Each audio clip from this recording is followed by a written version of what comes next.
Good morning, everyone. I hope you're doing well this Monday morning. You might ask, what relevance does the sovereignty of God have to my life? Sometimes these great sweeping theological ideas seem very distant to us. But in the text that we're going to look at today, I want you to see how practical and relevant great truths can become for you as you walk this Christian life. Our text is found in Isaiah 46 and verses 9 to 11. You may not want to memorize all of this, but let me just read these three verses for us. He says, "Remember the things I have done in the past, for I alone am God. I am God, and there is none like me. Only I can tell you the future before it even happens.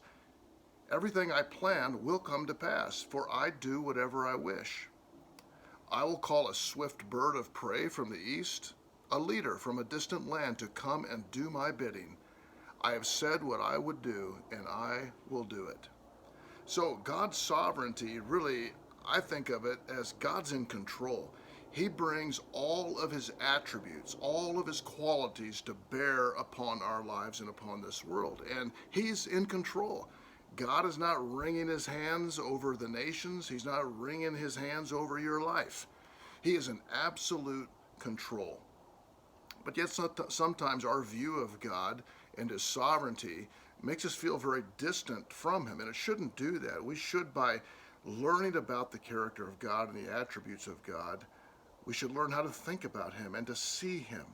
And how we see God and how we think of God will really determine everything about our lives. A.W. Tozer said this: what comes to our mind when we first think about God is the most important thing about us. And I have found that it's going to affect how I view myself, how I view everything around me, is how I'm viewing God.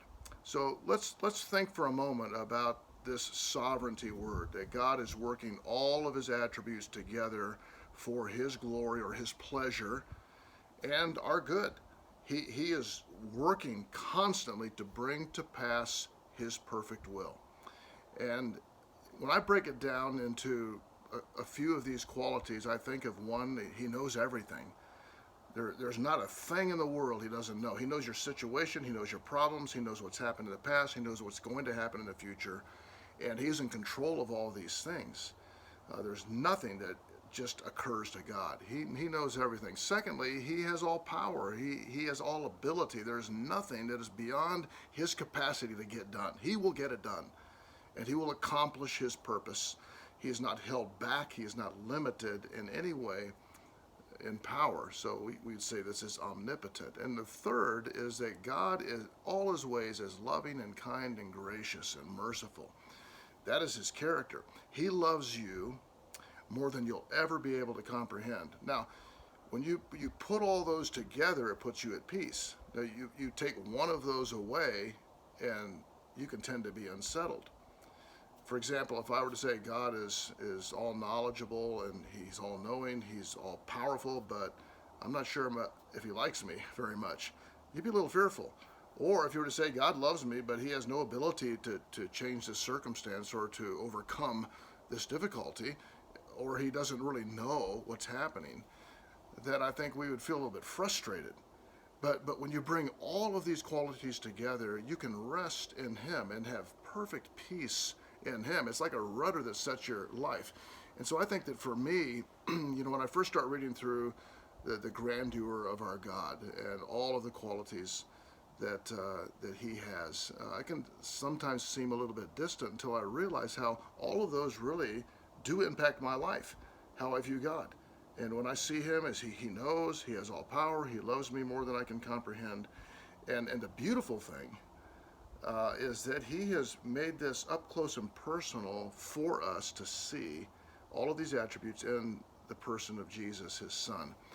And so when I come into a personal relationship with God through Jesus, I come to know these truths in a very relevant way. So I feel this, that the sovereignty of God and some of these great theological doctrines, as we might call them, have great relevance and great practicality for us in our decision making, in our confidence, in our peace that we have, and how to pray, how we move about this earth.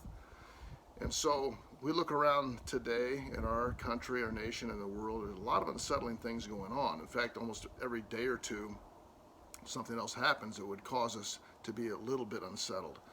But we can settle ourselves in the fact that we have a great and a good God. And that's just a beginning of describing that.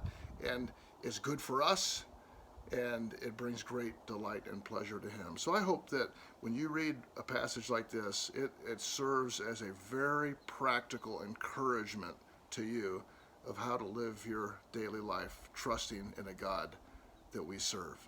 Have a great week.